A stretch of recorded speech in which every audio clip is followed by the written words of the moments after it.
በስመ አብ ወወልድ ወመንፈስ ቅዱስ አሐዱ አምላክ አሜን። አምላካችን እግዚአብሔር በሰማይ በመላእክት በምድር በደቂቀ አዳም ዘንድ እንዲሁም በፍጥረታት ሁሉ የተመሰገነ ይሁንና ሁላችሁም በልዑል እግዚአብሔር ስም እንደምን ሰነበታችሁ? እንደምን አደራችሁ? እንደምን አረፈዳችሁ? አሜን። አምላካችን የልዑል እግዚአብሔር ስሙ በድጋሚ የተመሰገነ ይሁን። በቤተክርስቲያን አውደ ምሕረት ላይ ጋብቻ በሥርዓተ ተክሊል በሥጋው በደሙ ሲከናወን በጣም ደስ ይላል። እነሱን አስቦ ማለፍ ቤተክርስቲያንን ማስከበርና ማክበር ነው። አባ ጊዮርጊስ ዘጋስጫ በመጽሐፈ ምስጢር ምዕራፍ 4 ላይ እንዲህ የሚል ቃል አለው። አንድ ክፉ የቤተክርስቲያን ጠላት ነበረና ቤተክርስቲያንን ከሁለት ለመከፈል ያበቃት አንዱ ንስጥሮስ ነው። እሱ ጀመረው ሊሆን ጨረሰው። በእነዚህ ሰዎች ነው ቤተክርስቲያን ከሁለት የተለየች እንጂ አንዲት ነበረችው። እና ያን ንስጥሮስ የሚባለውን መናፍቅ ባልነበረበት ዘመን እንደነበረው ሆኖ ሲያወግዘው እንዲህ ይላል። ወአንተሰ ተመሰልከ ተክለ ዘእንበለ ፍሬ፣ አንተ ፍሬ በሌለው ተክል፣ ወኦመ ዘእንበለ ቆጽል፣ ቅጠል በሌለው ዛፍ፣ ወፈለገ ዘእንበለ ውሒዝ፣ ፈሳሽ በሌለው ወንዝ፣ ወአዘቅተ ዘእንበለ ማይ፣ ውሃ በሌለው ጉድጓድ፣ ወንጉሰ ዘእንበለ ጌራ መድኃኒት፣ የመንግስት ዘውድ በሌለው ንጉስ፣ ወሐራዌ ዘእንበለ ንዋየ ሐቅል፣ ጦር በሌለው ወታደር፣ ደመና ዘእንበለ ዝናብ፣ ዝናብ በሌለው ደመና፣ ወአበ ዘእንበለ ሀብተ ሲሳይ፣ ለልጁ ማሳደጊያ የሚሆን ሀብት በሌለው አባት፣ ወእመ ዘእንበለ አጥባት፣ ጡት በሌላት እናት፣ ወንድቀ ዘእንበለ ተድባር፣ ጣራ በሌለው አዳራሽ፣ ወወህተ ዘእንበለ ማይጾ፣ መዝጊያ በሌለው በር መስኮት፣ መራዌ ዘእንበለ አክሊል፣ አክሊል በሌለው ሙሽራ የፈለጓት እችል፣ ወመራተ ዘእንበለ ባዝግና፣ ጌጥ በሌላት ሙሽሪት፣ ወካህነ ዘእንበለ ኤፉድ፣ ልብሰ ተክህኖ በሌለው ካህን፣ ወምስዋ ዘእንበለ ቁርባን፣ ቁርባን በሌለው መሰዊያ። የሚገርም አነጋገር። ወኖታዌ ዘእንበለ ሥርዓተ ሐመር፣ የመርከብን ሥርዓት በማያውቅ ዋናተኛ። ወመስያጣዌ ዘእንበለ ንዋይ፣ ወረት በሌለው ገበይተኛ። ሰረገላዌ ዘእንበለ ድር ሐፂን፣ የብረት ጥሩር በሌለው ባለሰረገላ። ወፈረሳዌ ዘእንበለ ኩያኑ፣ ጦር ቀስት በሌለው ፈረሰኛ። ዘይተቀደስከ በማኅተመ ክርስትና እፎታሬከ ለጵጵስና፣ በክርስትና ማኅተም አስቀድመ ያልከበርክ ለማዕረገ ጵጵስና እንዴት በቃ። ዘይተሰርጎከ በተአምኖ እፎታሬከ ለተከይኖ፣ በመታመን ያላየጥክ ያልከበርክ ለክህነት ማዕረግ እንዴት በቃ ይላል። አጭር አረፍተ ነገር ሰፊ ምስጢር እና በቤተክርስቲያን አውደ ምሕረት ላይ ሙሽራው ሙሽሪት አክሊል ደፍተው የሙሽራ ካባ ለብሰው ጸሎት የተደረገበትን የቃል ኪዳን ቀለበት አስረው በሥጋው ደግሞ ከብረው ሁለት ጊዜ ተቀድሶላቸው ከመደበኛው ቅዳሴ በፊት ሥርዓተ ቅዳሴ የሚባል አለ። ሙሉ ውዳሴ ማርያም ተጸልዮ ለጣታቸው ቀለበት ለብቻ ጸሎት ተደርጎ፣ ለለበሱት ካባ ለብቻ ጸሎት ተደርጎ፣ ለደፉት አክሊል ለብቻ ጸሎት ተደርጎ ቅባ ቅዱሱ ከተጸለየበት በኋላ ግንባራቸውን በትምህርተ መስቀል፣ ግራና ቀኝ ፊታቸውን በትምህርተ መስቀል፣ ቀኝ እጃቸውን በውስጥም በውጭም በትምህርተ መስቀል፣ ግራ እጃቸውን በውስጥም በውጭም በትምህርተ መስቀል በአጠቃላይ በዚህ ሁሉ የከበሩበት ቀን ነውና እንኳን ደስ ያላችሁ ብላችሁ አሁንም እግዚአብሔርን አመስግኑላችሁ። እንግዲህ ይበቃኛል፣ ፍቀዱልኝ ወደ መደበኛው ትምህርት ልግባ አይሻልም? የግድ ነው፣ በጣም ነው። እንኳን ለዚህ ያበቃችሁ። የትምህርታችን ርዕስ አጭር ነው፣ አናስረዝምም። ስለሱ የተነገረውን በሉ ሁላችሁ ይተረጉምላቸው ጀመር። በደንብ ተናገሩ። ስለሱ የተነገረውን ይተረጉምላቸው ጀመር። የሉቃስ ወንጌል ምዕራፍ 24 ቁጥር 27። ዕለቱ በአብዛኛው የኤማውስ መንገደኞች በመባል ይታወቃል። መምህራኑ ከዚህ ውስጥ ከተነበበው ወንጌል ምዕራፍ 24 ከቁጥር 13 እስከ 33 ነው የተነበበው። አንድ ርዕስ ይመርጣሉ። ዞሮ ዞሮ ግን ከዚህ የወንጌል ትምህርት ውጭ አይሆንም። ርዕሳችን እንዳትረሱ። በዋናነት የፈለግኩት እኔ ይህን ርዕስ የመረጥኩበት ምክንያት አለ። ስለሱ የተነገረውን ሁሉ ይተረጉምላቸው ጀመር ብዬ የመረጥኩበት ምክንያት አለ። እንዲህ አይነት ትምህርት ሲሰጥ ለእናንተ ለማብራራት ብቻ አይደለም። በአካል ከኛ ጋር የሌሉ በርቀት ሆነው በሶሻል ሚዲያ ቤተክርስቲያንን ሰድበው ለሰዳቢ አሳልፈው ለሚሰጡ መናፍቃን ጭምር መልስ መስጠት ስለፈለኩ ነው። ምናልባት ባለፈው ሰምታችሁ ከሆነ ሐዲስ ዕውቀት ሳይሆን ሐዲስ ድንቁርናን ያገኘ ሰው እንዲህ ብሎ አስተምሯል። ኢየሱስ ክርስቶስ የተሰቀለው ረቡዕ ቀን ነው ብሎ አስተምሯል። ሰምታችሁ ታውቃላችሁ? ክርስቶስ የተሰቀለ ዓርብ ነው ረቡዕ ነው? መቼም በእርግጠኝነት ኢየሱስ ክርስቶስ ሲሰቀል ሐዋርያት ካጠገቡ ነበሩ አይደል? አልነበሩ? እና ያዩት ረቡዕ ተሰቅሎ ነው ያዩት፣ ዓርብ ተሰቅሎ ነው ወይ? ግሩ ነን። ለምን ካላችሁ ትርጓሜ ስለማያውቅ ነው። ግልጽ ነው አይደል? ከትርጓሜ ስለማያውቅ ነው። በመስቀል ላይ እንኳን እንዳያድር በጊዜው የነበሩ ሰዎች አመለካከታቸው ኢየሱስ ክርስቶስ ተሰቅሏል፣ ሁለት ወንበዴዎች ተሰቅለዋል። የነሱ ስጋ እንኳን በመስቀል ላይ እንዳያድር አንዱ ምክንያት የሆናቸው በበነገው ሰንበት ነው ብሎ ነው። ታውቃላችሁ አይደል? ቅዳሜ ቀን በአይሁድ ስርዓት ምንም ስለማይሰራ ነው። እና የተሰቀለው ዓርብ ነው። እንዴት እንደሆነ እናያለን። ከቁጥር 13 ላይ ልነሳ። ወይእተ ዕለተ እንዘ ያሐውሩ ክልኤቱ እሙስቴቶሙ ሀገረ እንተ ርህቅት እምኢየሩሳሌም መጠነ ስሳ ምዕራፍ እንተ ስማ ኤማሁስ። በዚያች ቀን ከነዚያ መካከል ሁለቱ ከኢየሩሳሌም 60 ምዕራፍ ያህል ወደምትርቀው ወደ ኤማሁስ ሲሄዱ ይላል። የሄዱ ኤማሁስ ወደምትባል ሀገር ነው። ስንት ምዕራፍ ነው? 60 ምዕራፍ ነው። ይህን በደንብ ማወቅ ያስፈልጋል። አንድ ምዕራፍ 184 ሜትር ነው። ይህን በ60 ብታበዙት 11 ኪሎ ሜትር አካባቢ ይሆናል። በነገራችን ላይ አንድ ሰው ከኢትዮጵያ ተነስቶ ወደ ሀገረ እስራኤል ወይም ወደ ኢየሩሳሌም ሲሄድ የት ሄዶ ነው የሚባለው? አብዛኛውን ኢየሩሳሌም ሄዷል ነው የሚባል አይደል?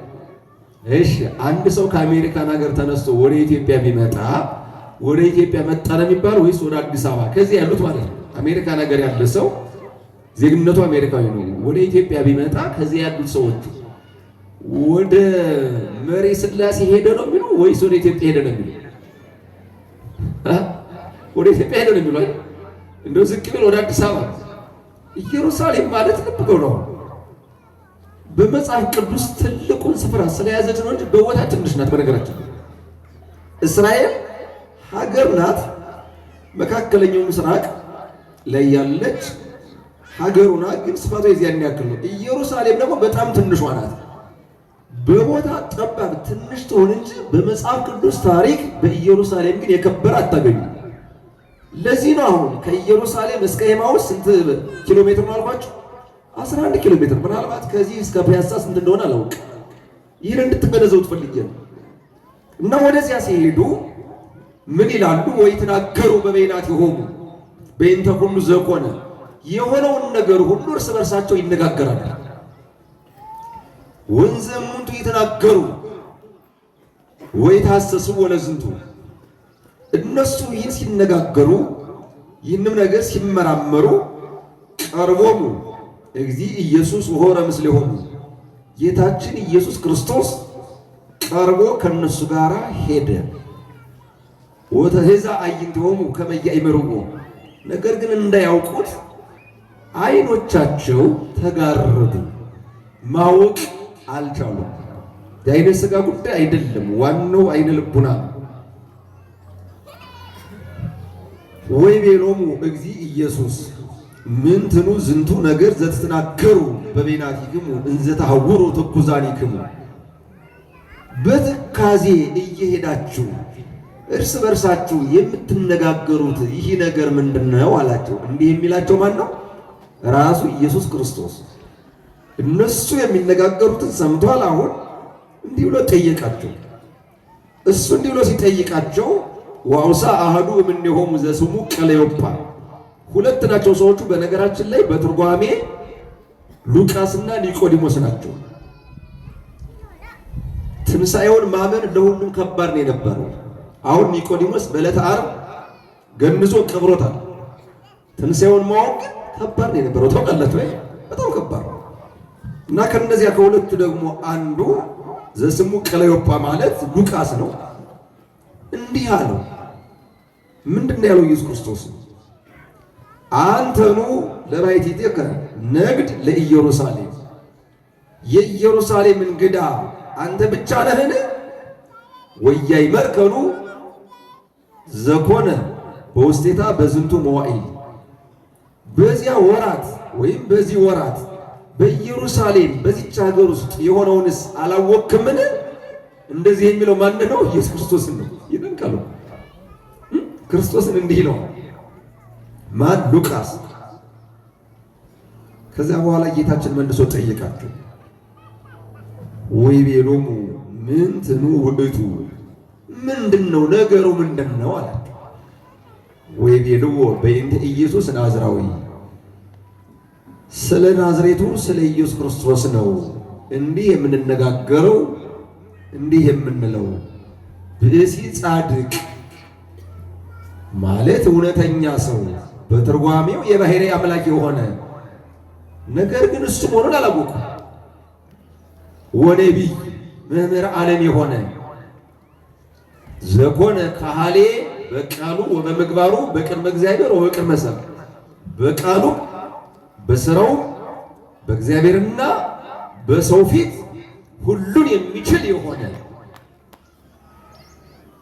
ወዘከመ አግብእዎ ሊቃነ ካህናት ወመኳንንት ነገር ግን ሊቃነ ካህናትና ገዢዎች አሳልፈው እንደሰጡት ወኮነንዎ ለሞት ይሙት በቃ እንደፈረዱበት ወሰቀልዎ በመስቀል ላይ እንደሰቀሉት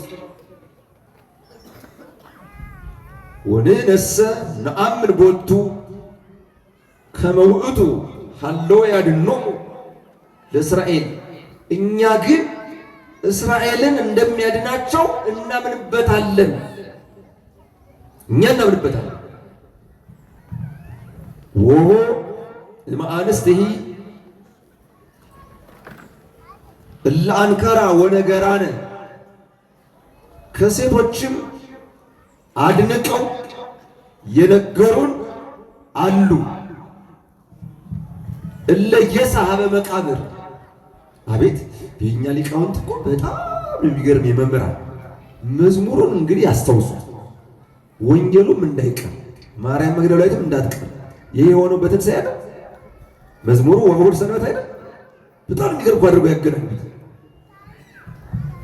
ወደ መቃብሩ ሄደው አይተው የነገሩ ሴቶች አሉ። ወኢረከባ ሥጋሁ ወደ መቃብሩ ቢሄዱም ግን ሥጋውን አላገኙትም። ወተሰውጣ ወነገራነ ተመልሰው ግን ለእኛ ነገሩ። እለ ርያ ወይም ከመርያ ርየተ መላእክት መልክዓ መላእክት ማለት የመላእክትን መልክ እንዳዩ ለይቤልውን በእንቲአሁ ከመ ኀይወ ነገር ግን እሱ ከሙታን መካከል እንደሌለ እንደተነሳ መላእክት እንደነገሯቸው የመላእክትን መልክ እንዳዩ ሴቶች አድንቀው ነግረውናል እያሉ ወይም ለኢየሱስ ክርስቶስ ይህን ይነግሩታል። ከዛ ቀጥሎ ወቦ እለሆሩ እምኔነሂ ከኛም ወገን ደግሞ ማለትም ከደቀ መዛሙርቱ ወደ መቃብሩ የሄዱ አሉ። ወረከቡ ከማሁ በከመ ይቤለ አንስት ሴቶች እንደነገሯቸው እንዲሆነው አገኙ። ወሎቱሰ ኢረከብዎ እሱን ግን አላገኙትም፣ ማለት ስጋውን ግን አላገኙትም ብለው ይህን ከመለሱለት በኋላ ወይቤሎሙ እግዚእነ ኦ አብዳን ወጉንዶያነ ልብ ለየአሚን በኩሉ ዘይቤሎ ነቢያት። እናንተ ሰነፎች።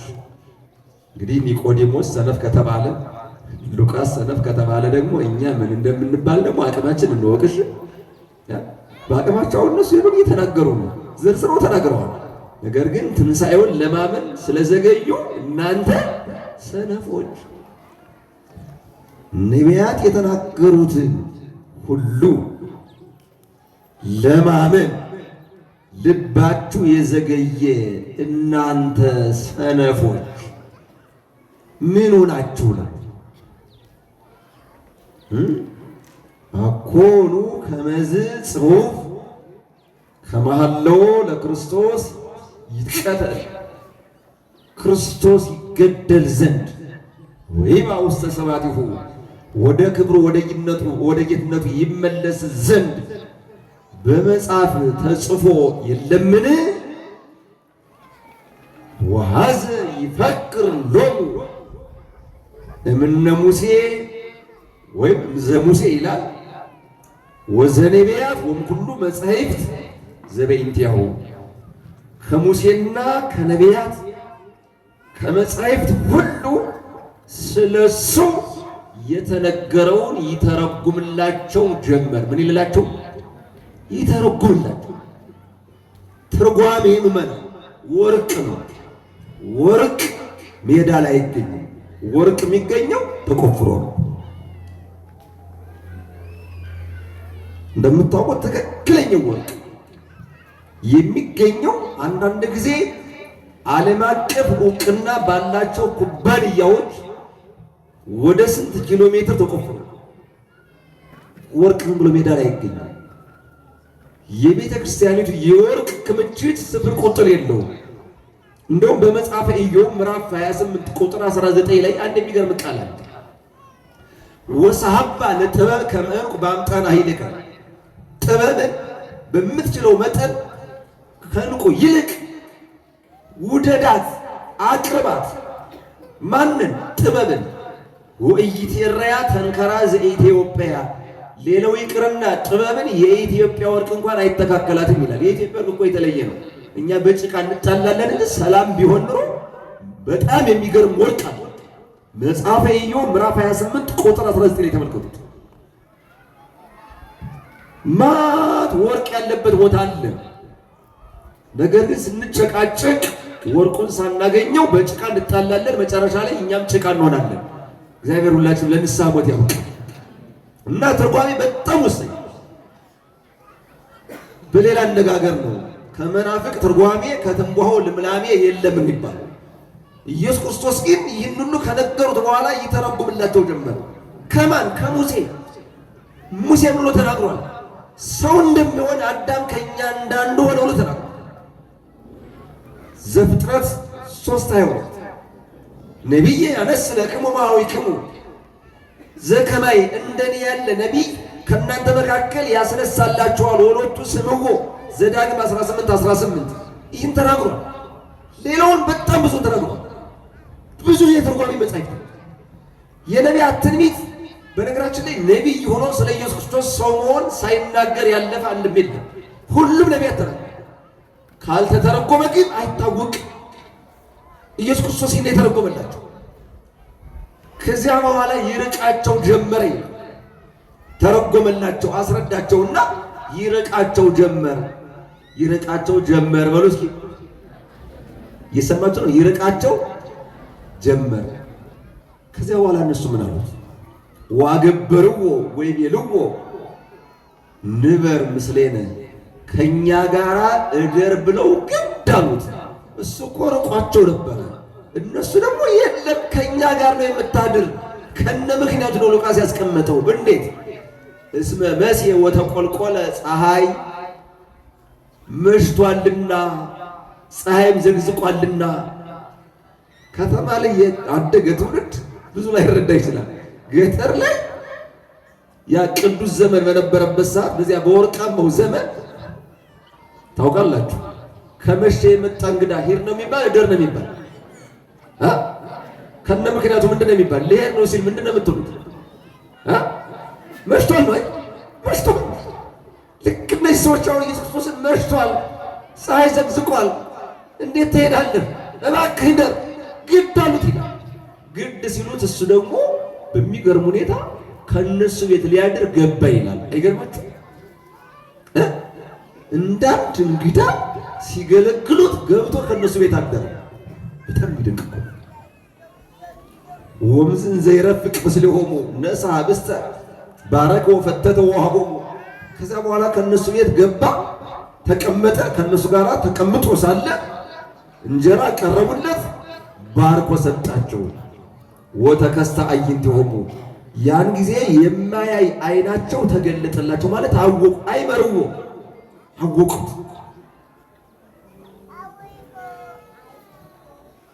አጡት፣ የሚሉትን አጡ። ወምዝ ተሰወረ እምኔሆሙ ከዚያ በኋላ ደግሞ ከነሱ ተሰወረ።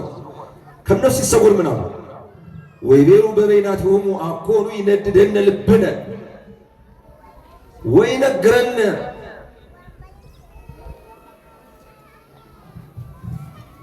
እንዘ ይርሕቀነ በፍኖት በመንገድ እየራቀን ሲሄድ ወይፌክር ለነ መጻሕፍትን እየተረጎመ ሲነግረን ልባችን አልተቃጠለምን? የሆነውን ንገሩን ዝርዝር አድርጎ ሲነግራቸው ሙሴ የተናገረለት፣ ነቢያት የተናገሩለት፣ በመጻሕፍት የተጻፉትን ነገር ሁሉ በደንብ አድርጎ ሲተረጉምላቸው ልባቸው ይቃጠል ነበር። ገባቸው፣ ተረዱት። እንደውም ከኋላ ወምስለ ዝንቱ ሁሉ ሰሉስ ዮም ዘኮነ ዝንቱ፣ ይህም ከሆነ ዛሬ ሶስተኛ ቀን ነው ይሉት ነበር እነሱ። ይኸው ክርስቶስ ከተሰቀለ ዛሬ ሶስተኛ ቀኑ ነው። እንዲህ የሚሉት እሁድ ነው፣ የተሰቀለ ዓርብ ነው። ዓርብ አንድ፣ ቅዳሜ ሁለት፣ እሁድ ሶስት። ሶስት ማለት ሶስት ሌሊት ሲልና ሶስት ቀን ሲል በሰዓት አቆጣጠር ልዩነት አለው። ለእኛ ቤተክርስቲያን ሁሉም ቁልጭ ያለ የተገለጠ ነው። ካልተተረጎመ ግን የሚታወቅ ነገር የለም። ሲተረጉምላቸው ነው በደንብ የገባቸው። ሲተረጉምላቸው ደግሞ ምን ሆነ? ልባቸው ተቃጠለ። ሰው እውነተኛውን ምስጢር ሲያውቅ ሲረዳ ልቡ ይቃጠላል። በምን? በፍቅር። ቅዱስ ዳዊት እስመ ቅንዓተ ቤትከ በልዐኒ፣ የቤተ ቅናት አቃጠለኝ። የቤተክርስቲያንን ትምህርት በትክክል ስንረዳ ትርጓሜዋን ስናውቅ ልባችን ይቃጠላል። የእኛ ጉዳይ አይደለም ያሳስበን፣ የቤተክርስቲያን ጉዳይ ነው፣ የሀገር ጉዳይ ነው። አንድ ዜጋ እንደ ዜግነቱ፣ አንድ ክርስቲያን እንደ ክርስቲያንነቱ ሊይዛቸው የሚገቡ ወሳኝ አራት ነገሮች አሉ። አንደኛ ሃይማኖታዊ ምስጢር በምን ይታወቃል? በትርጓሜ። ሁለተኛ ሰብአዊ ክብር፣ ሰው ሰውን ካላከበረ ሊከብር አይችልም። ሶስተኛ ሀገራዊ ፍቅር፣ የሀገር ፍቅር የሌለው ሰው አውሬ ነው። አራተኛ የወገኖችን ችግር መረዳት።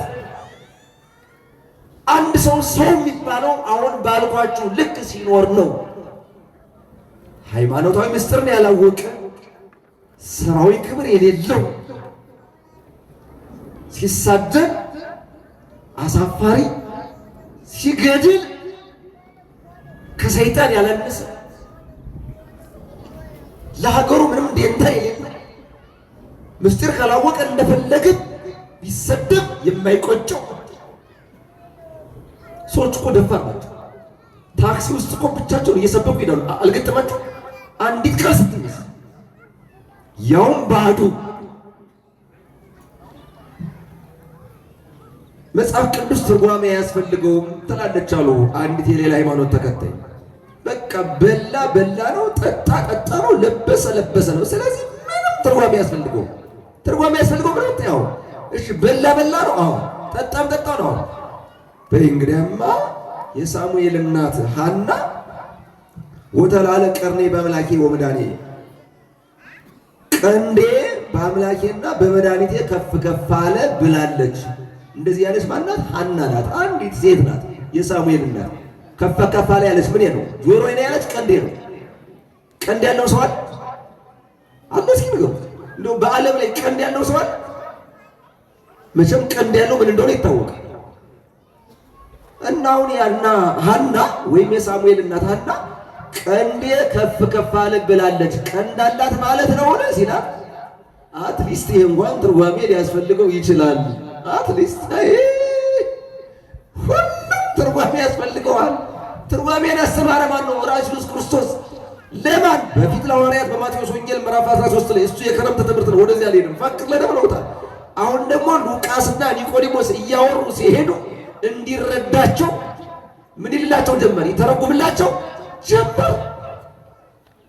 ሙሉ ቅዳሴኛ የተተረጎመ ነው። ነገራችን ሙሉ ቅዳሴ ሃይማኖተ አበው ሊቃውንት በጣም 1194 ገጽ አለው። ሃይማኖት እንትን ግብረ ሕማማት የመጀመሪያው ሲጀምር የሚናገረው ይገርማል። የመጀመሪያው በስመ አብ ወወልድ ወመንፈስ ቅዱስ አሃዱ አምላክ ንቀድም በረድኤተ እግዚአብሔር ወበስምረቱ። ልብ ብላችሁ ያዙ። አንድ አምላክ በሚሆን በአብ በወልድ በመንፈስ ቅዱስ ስም በእግዚአብሔር አጋዥነት በእሱ ፈቃድ ወንጽሕፍ ዘንተ መጽሐፈ ቅዱሰ፣ ይህን ቅዱስ መጽሐፍን እንጀምራለን። ዘይደሎ አንብቦቱ በበጾታው በየወገኑ ሊነበብ የሚገባው በመዋዕለ ሰሙን በሰሙነ ሕማማት በከበረችው በሰሙነ ሕማማት ዘባማን ጥዩቆ ቅዱስ ዘባማን በግ ጥዩቆ ቅዱስ በእውነት ስለተረዳው ስለታወቀው ስለዚያ ቅዱስ በግ ካለ በኋላ ወሰራይነ ባቅልሎ ወይጸጽነ በትርጓሜ ከመይኩን ሀኬተ ለዘይሰም ለሚሰማው ሰው በጣም የረቀቀ እንዳይሆንበት እንዳይሰለች ትርጓሜውን በማቅለል ሰራን። ግን ሙሉ ግብረ ሕማም ትርጓሜ ነው አይደል? ሙሉ ሰምታችሁት ከሆነ ይተረጎም እያለ ካልተተረጎመ እንዳልኳችሁ ከርሰ ምድር ውስጥ ያለ ማዕድን ማለት ነው፣ ወርቅ ማለት ነው። ሲተረጎም ግን ሁሉም ይታወቅ። ቅዱስ ያሬድ ዘመነ ትንሣኤውን አስመልክቶ የተናገረውን ቃል ልናገርና ልጨርስ። ከተጻፈበት ቋንቋ ወደምትሰሙት ብቻ አሁን የቤተክርስቲያን ሲያልቅ ታያላችሁ። እያንዳንዱ ምክንያት አለ። መስቀሉ ከላይ የሚቀመጥበት ምክንያት አለው። ምናልባት የሰጎን እንቁላል ከተገኘ ምክንያት አለው። እነዚህ 5ቱ ልዑካን የሚባሉት መደበኛ 2 ቀሳውስት 3 ዲያቆናት ዕፀ መስቀሉ፣ መጾሩ፣ ጽዋው፣ ጻይሉ ትርጓሜ የሌለዋል። ሁሉም ምክንያት እያንዳንዱ ከውስጥ መንበሩ፣ የታቦቱ አቀራረጽ፣ የሚጻፈው ስም ምስለ ፍቁር ወልዳ መላእክት፣ ታቦቱ ሰማዕትም ጻድቅም ቢሆን ባለቤቱ በቤተ ክርስቲያን ውስጥ ትርጓሜ የሌለው አታገኙም። ሌላው ቀርቶ የኛ አፈጣጠር ትርጉም አለው። እኔ አይመቸኝም። እስኪ እናንተ ግራና ቀኝ እጃችሁን ዘርጉልኝ፣ ወይም እኔ ላሳያቸው። ቆሜ እናንተ ተነስ። መቼም የኔን ጠባይ ታውቀዋለህ። እኔ ራሴ ልዘርጋው። የኔን ካላዩ አይዘርጉምሽ። ስፒከሩን ለኔ ያዝልኝ፣ ግድ የለም አንተን አላሰቃይም። እስኪ እንዲህ አድርጋችሁ ዘርጉት። ቆይ ማን ይውል ዘርጉት።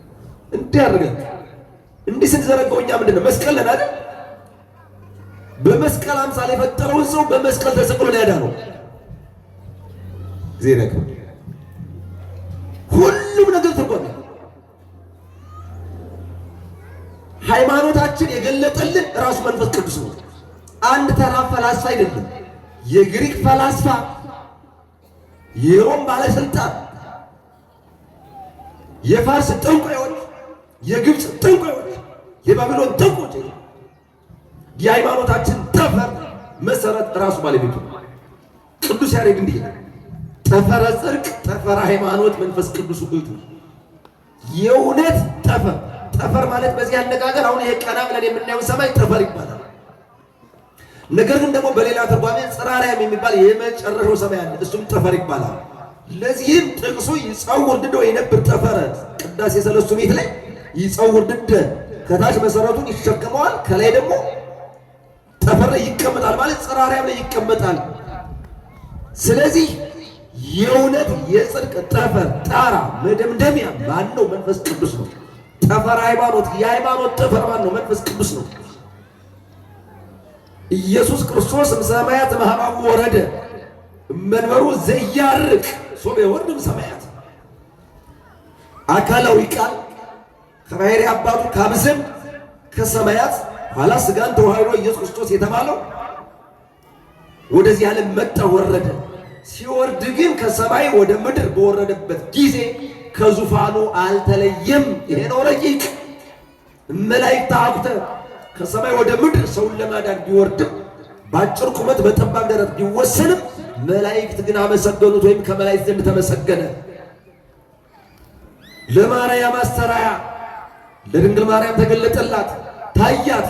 በአምሳለ ገብርኤል ተናገራ፣ በቅዱስ ገብርኤል አድሮ ተናገራት። ለኔ ላይከ ኮንኩ እኔ ለራሴ ተላኪ ሆንኩ ወአብሰርክዋ ለድንግል ወላዲቴ እናቴ ድንግል ማርያምን አበሰርኳት። ቅዱስ ገብርኤል በአካል ታይቷታል።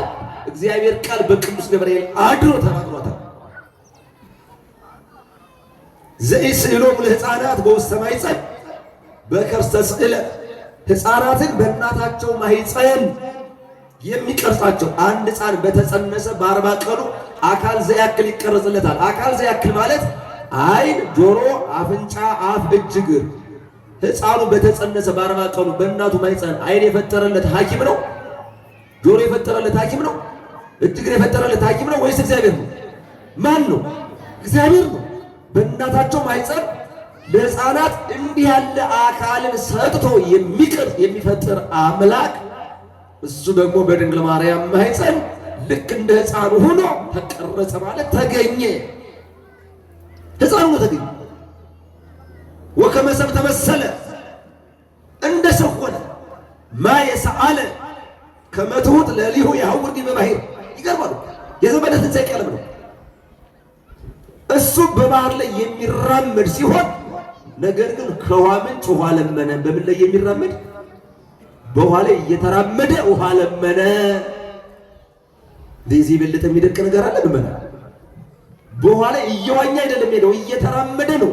ሌላ ሰው በውሃ ላይ ከሄደ እየዋኘ ነው፣ እየተራመደ ሌላ አይችልም። አምላክ ብቻ በውሃ ላይ እየተራመደ ይሄዷል። ኋላ ደግሞ በእኔ ያመነ እኔ የማደርገውን ሁሉ ያደርጋል ስላለ ቅዱሳን እሱን አብነት አድርገው በውሃ ላይ ተራምደዋል። ከእሱ በፊት ግን በውሃ ላይ እየተራመደ የለም። እስራኤላውያን ባሕረ ኤርትራን የተሻገሩ ተከፍሎላቸው ነው። ዮርዳኖስን የተሻገሩ ተከፍሎላቸው ነው። ኢየሱስ ክርስቶስ ግን በባህር ላይ ሲሄድ ባሕሩ አልተከፈለም፣ ተራመደበት። በውሃ ላይ እየተራመደ የሄደ አምላክ ውሃ ለመነ። እንደ ትሑት ምንም እንደሌለው ሆኖ በየማነ አቡሁ በአባቱ ቀኝ የሚቀመጥ በታሕቱ ይትሐት ከመ ነባሪ በምድር ላይ እንዳገልጋይ ራሱን ዝቅ ያደርጋል። ወበላዕሉ ይሴባህ ከመ እግዚአብሔር በላይ በሰማያት ግን እንደ እግዚአብሔርነቱ ይመሰገናል። ወካዕበ እምዝ ዘየዐቢ ይሴባህ ዳግመኛም ከዚህ የበለጠ ይመሰገናል። ዘሐመ ለምንድን ነው የሚመሰገነው? የታመመ ወሞተ የሞተ ወተቀብረ ውስተ መቃብር ለሰው ልጅ ወስል ታሞ ሙቶ በመቃብር የተቀበረ ሥጋውን ቆርሶ ደሙን አፍሶ ስላዳነን ምስጋናው በዝቷል። አምላክ ሰው ከሆነ በኋላ ምስጋና ተጨምሮ በጣም በዝቷል። ቀድሞ ፈጠርከን ነው። በጥንተ ተፈጥሮ ፈጠርከን። በጥንተ ተፈጥሮ ፈጠርከን። ሞትን በአዲስ ተፈጥሮ ፈጠርከን። ቀድሞ በአርአያ በአምሳል ፈጠርከን። አሁን ደግሞ የእኛን አካል አድርገህ አዳንከን። ባሕርያችን ባሕርይ አድርገህ አዳንከን። እስመ መለኮቱ ይተግህ ወይነውም። ነገር ግን ታመመ ሲባል ሞተ ሲባል ተቀበረ ሲባል በመለኮቱ ሕያው ነው። ወይነውም ዘያቅቦ ለእስራኤል እስራኤልን የሚጠብቀው አምላክ አይተኛም ተብሏልና ቅዱስ ጴጥሮስ አንደኛ መልእክቱ ምዕራፍ 3 ቁጥር 19 ላይ በሥጋ ሞተ በመለኮት ግን ሕያው ነው። ቅዱስ ናጣሊስ ሃይማኖተ አበው ምዕራፍ 46 ላይ በጣም ይገርማል አድርጎ የተናገረው በሥጋ ሳይሆን በመለኮት ሞተ የሚል ካለ ሀዲጎ ቃለ መጻሕፍት የመጻሕፍትን ቃል ትቶ በሥጋው ሳይሆን በመለኮቱ ሞተ የሚል ካለ የተወገዘ ይሁን። በመለኮቱ አይሞትም። ለምን አይሞትማ? በባሕርይ መለኮት ሆማም ሞት አይስማማውም።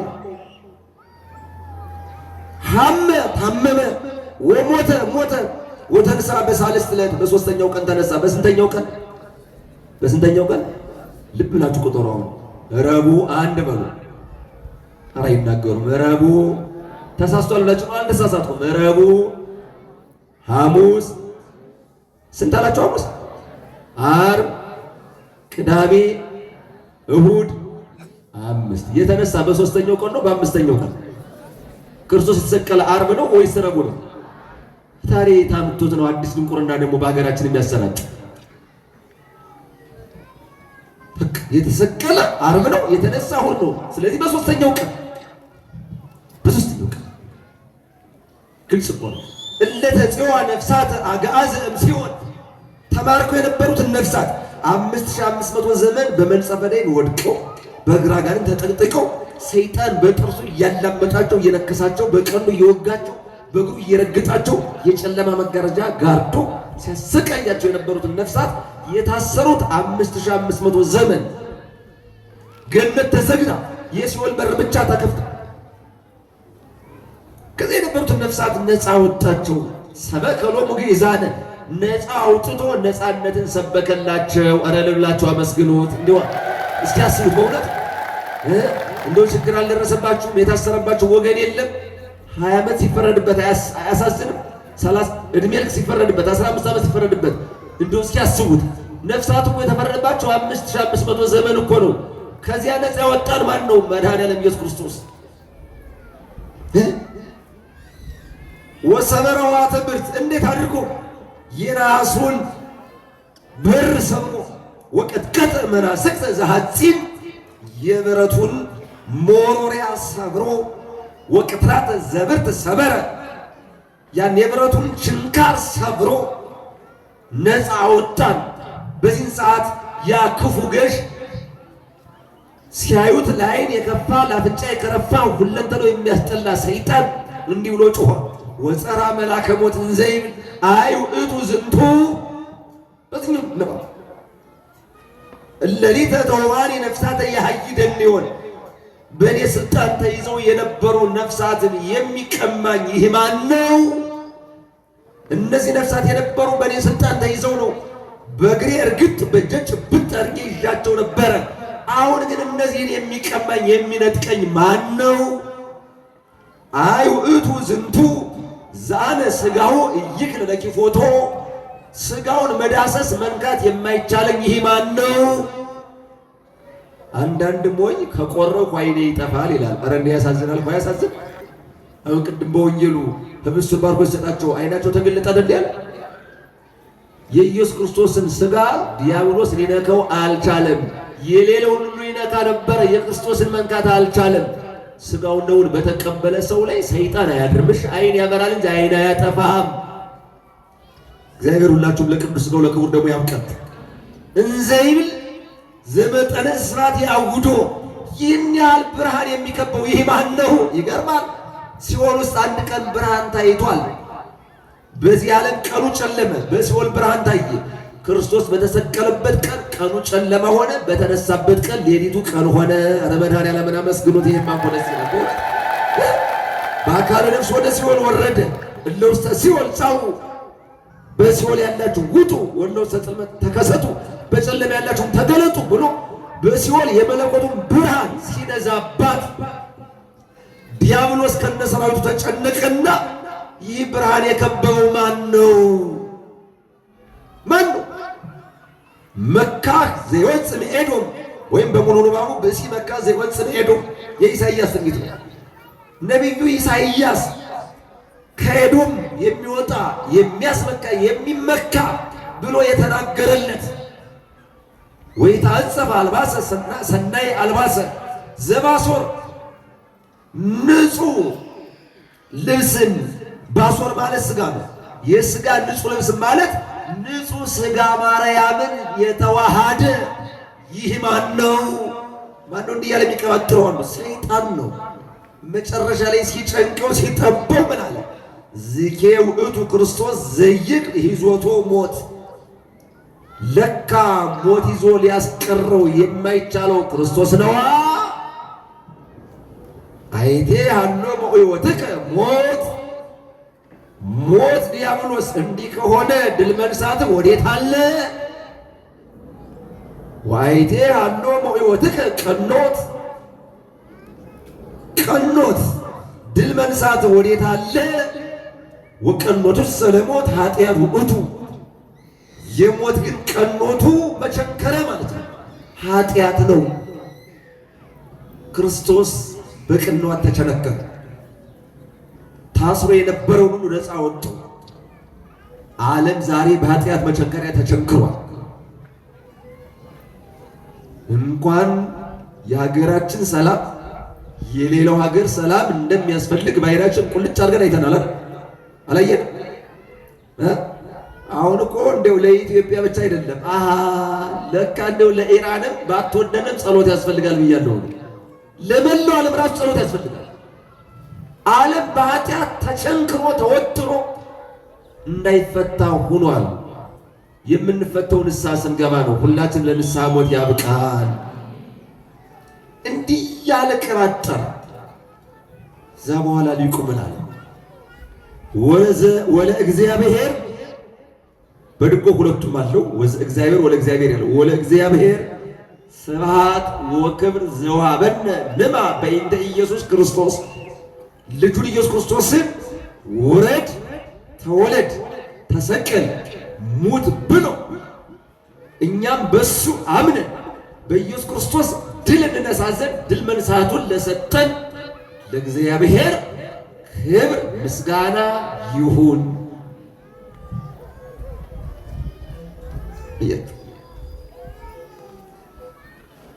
ናሁን አሰምለክሙ ቃለ ወንጌል እምቢ ካላችሁ ግን በወንጌል ቃል እናዳኝባቸዋለን፣ እናስመሰክርባቸዋለን።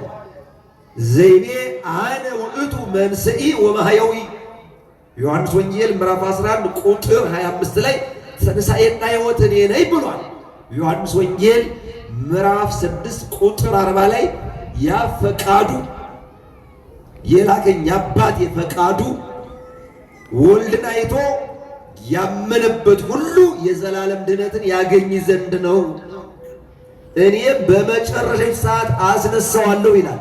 መነሳትማ ሁሉም ይነሳል። እውነተኛዋ ትንሣኤ ግን በቀኝ መቆም ነውና በቀኙ እንዲያቆመን ቅዱስ ፈቃዱ ይሁንልን። ስለዚህ በወንጌል መሰክርባቸዋለን። ምን ብሏል? አነ ውእቱ መንስኢ የሞተውን የማስነሳ ወማሕየዊ ሕያው አድርጌ የምኖር እኔ ነኝ፣ እኔ ነኝ። ሁሉ ዘሕያው ዘያምን ሞቱ ይመውት ለዓለም በሱ ያመነበት ሁሉ ለዘላለም አይሞትም። እመኑ ቦቱ ስለዚህ እናንተ እመኑበት። አሚነክሙ ሕይወተ ዘላለም ተረክቡ በስመ ዚአሁ በሱ ስም አምናችሁ ከኖራችሁ እናንተም በሱ አምናችሁ ለዘላለሙ ሕያዋን ሆናችሁ ትኖራላችሁ። ክርስቶስ ሞትን ድል አድርጎ ተነሳ። እኛም ኃጢአትን ድል አድርገን እንነሳ። ከሞትን በኋላ መነሳት የኛ ስልጣን አይደለም፣ ማስነሳት የእግዚአብሔር ስልጣን ነው። አሁን ሳንሞት መነሳት ግን የኛ ስልጣን ነው። የዮሐንስ ራእይ ምዕራፍ 20 ቁጥር 6 ላይ በጣም የሚገርም ቃል አለ እና ጨርሻለሁ። በጣም የሚገርም ቃል ነው። ይሄ ቃል ሁሉ ጊዜ እንደ ጸሎት እንድታስተምረው። እሺ ደግሞ አክቲቭ ፕሮግራም መሪ ስለሆነ እኔ ያስረዘምኩ ብቻ አንተ ፈጣነሽ። በደንብ እችን ቃል ያዙ። በግዕዙ ላንብበው እዚያ ልተርጉመው። ብፁዕ ወቅዱስ ውእቱ ዘረከበ ክፍለ ለትንሣኤ እንተ ትቀድም መጽያ በመጀመሪያው ወይም አስቀድማ በምትመጣው ትንሣኤ እድል ያለው ሰው ብፁዕ ቅዱስ ነው ይላል። እየሰማ አሁን በሕገ ቤተክርስቲያን በፕሮቶኮል ብፁዓን ብለን የምንጠራቸው ጳጳሳት ነው አይደል? ብፁዕ ወቅዱስ የምንል ደግሞ ቅዱስ ፓትርያርኩ ብቻ ነው አይደል? ይኸው በመጽሐፍ ቅዱስ ግን አሁን አንድ ሰው የመጀመሪያ የመጀመሪያውን ትንሣኤ ከተነሳ ብፁዕ ይባላል፣ ቅዱስ ይባላል። ፊደል ቢቆጥር ባይቆጥር ቢማር ባይማር እየሰማችሁ አንድ ገበሬ ፊደል አያውቅም። አንዲት የገጠር እናት ፊደል አታውቅም። ንስሐ ገብታ ሥጋውን ደሙን ከተቀበለች ወንዱም ንስሐ ገብቶ ሥጋውን ደሙን ከተቀበለ የመጀመሪያውን ትንሣኤ የተነሳ እዚያ ምን ይባላል? ብፁዕ ቅዱስ። አይገርምም? አንተ ይገርማል እኮ። ይሄ ብቻ መሰላችሁ እንዴ? እስመ አልቦ እንከ ዳግመ ስልጣነ ሞት ላይለ እሉ ላይሌሁ። ከዚያ በኋላ ሁለተኛው ሞት ስልጣን የለውም። አይገርምም? መጀመሪያውን ትንሣኤ በተነሳ ሰው ሁለተኛው ሞት ስልጣን የለውም። ወይ ከሁሉ ካህናቱ ለእግዚአብሔር ወለክርስቶስ። እንኳን ሞት በእነሱ ላይ ስልጣን ሊኖረው ይቅርና የእግዚአብሔርና የክርስቶስ አገልጋዮች ይሆናሉ። ሁሉም እኮ ናቸው። እየሰማህ ነው? ገበሬው ሁሉ፣ ነጋዴው ሁሉ፣ የመንግስት ሰራተኛው ሁሉ፣ የቀን ሰራተኛው ሁሉ፣ ሁሉም የእግዚአብሔር አገልጋይ። ወይ ነግሱ ምስሌሁ 10 ዓመተ፣ ከሱ ጋር 1000 ዓመት ይነግሳሉ። 1000 ዓመት ሲል 1000 ዓመት አይደለም፣ ፍጹም ማለት ነው። ፍጹም ለዘላለሙ። ከማን ጋራ? ከክርስቶስ ጋራ። አቤት በዚህ ዓለም ያለ ሽሚያ! ክርስቲያን የሚነግሰው ከክርስቶስ ጋራ ነው። ደህና ዋሉ።